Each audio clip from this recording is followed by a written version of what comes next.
Where's that from? Hello, everybody. Bushcraft Family.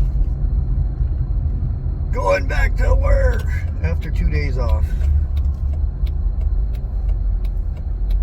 Even though I did a lot of walking and stuff, it was still relaxing to take time away from the work scene. But it's back to work time again, where it is extremely hot today. It's going to be hot for the next few days. I went out and mowed until my battery died in my mower, because I got a battery mower thingamabob thing, whatever you want to call it, electric mower. Grass was high, still a little wet, so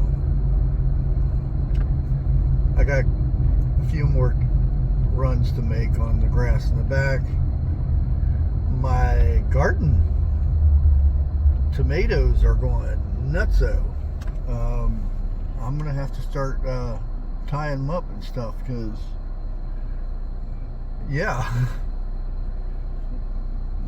other one's about 4 feet tall already.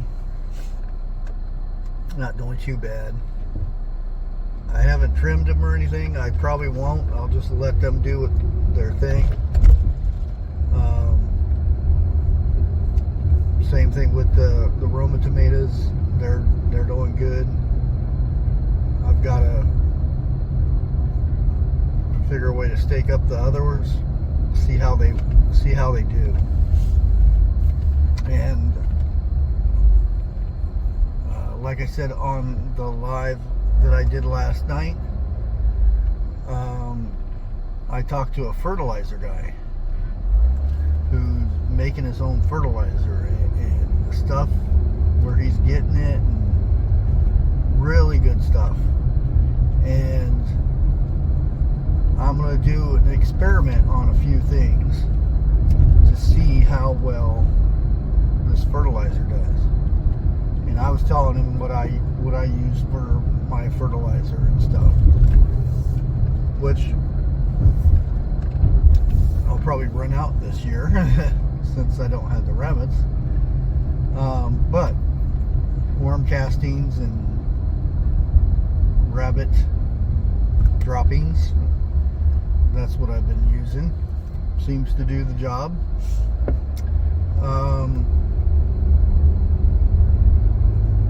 Yeah, I do have a few plants that are struggling,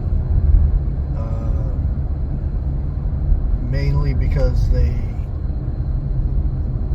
with the storms we had at the beginning, it blew my plants all over the place, and some of them didn't fare too well. So, like I said, they're struggling.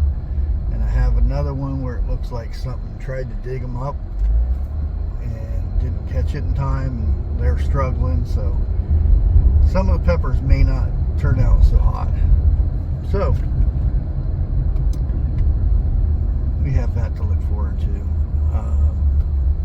My okra is not doing so hot this year. I think it might be the straw that I had around that I put down. I'm going to give it some fertilizer, the new stuff. So hopefully, and this guy's running this company by himself. A one-man operation. He goes and gets tons of this stuff, mixes it, bags it, and sells it to farmers and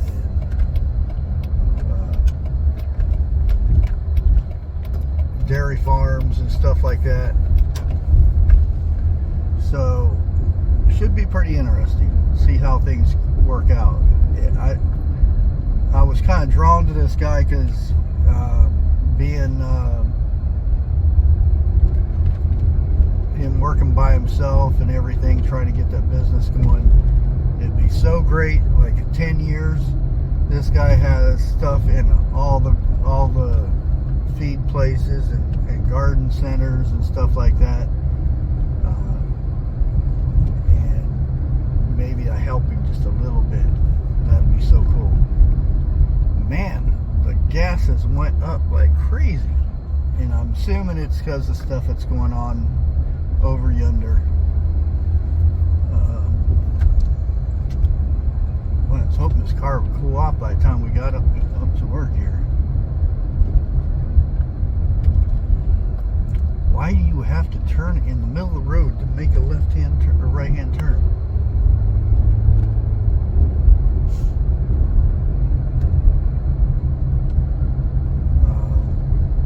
Met some other people. Met a lot of people this time. The first day I didn't meet too many people. I just basically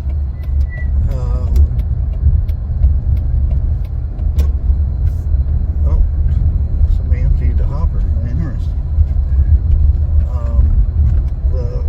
The first day I was mainly at the canning area and handled that stuff, or not handled it, but recorded a lot of the canning stuff and whatnot. You've seen a couple of the videos.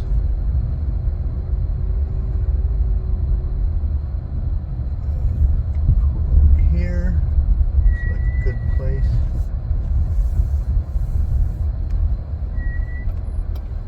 Go. Oh, interesting.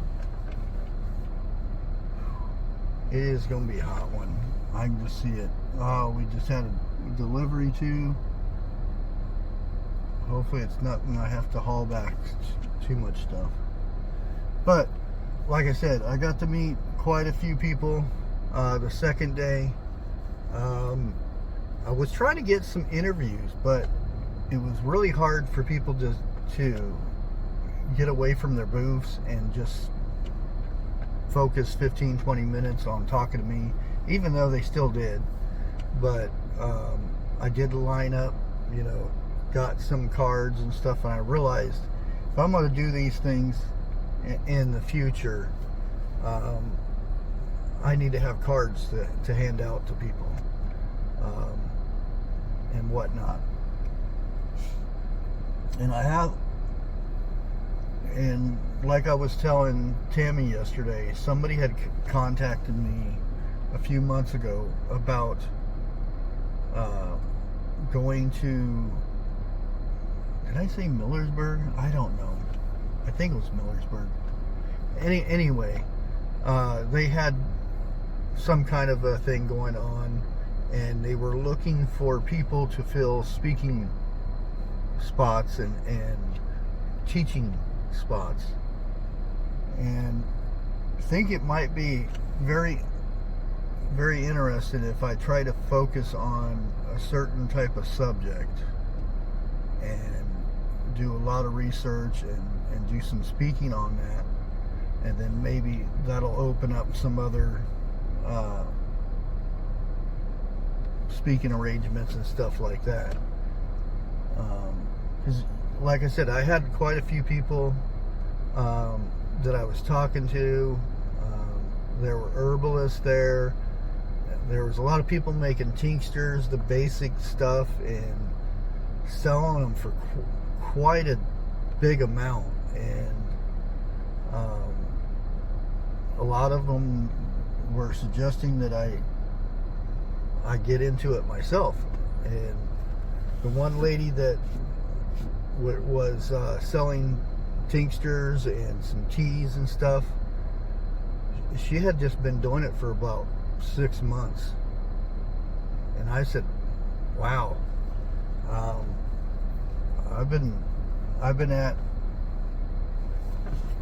at this for quite a long time,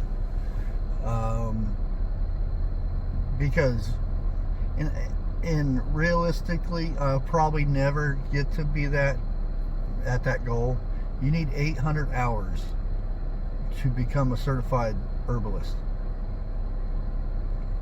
And like I was talking last night, I wonder how many certified, gotta use the fingers, certified herbalists out there actually put in those 800 hours. Or did they just say, I went to this class and that was 10 hours there, you know what I mean? Because I've seen people not know basic stuff when they claim to be into herbalism, and I'm nowhere near, you know, experienced in it, but I do know certain things. I know more about the wild herbalist type stuff.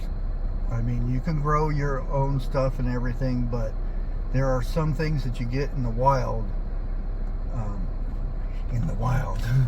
that are so much better, and that few people know about. Like colt's foot. How many people out there knows what colt's foot is for, or what it looks like? Because there's copycats of it, and if you don't know the difference between the two, you could get messed up quite a bit. So yeah, it's something to think about. But anyways, I'm gonna go ahead and jump off here and get excited about going to work again. And if you were going to a summit or a learning thing or whatever, a state fair, and you would picture me speaking on something, what do you think it would be? Honestly, what do you think it would be? Until next time, and leave a comment with it, okay? And like always, God bless.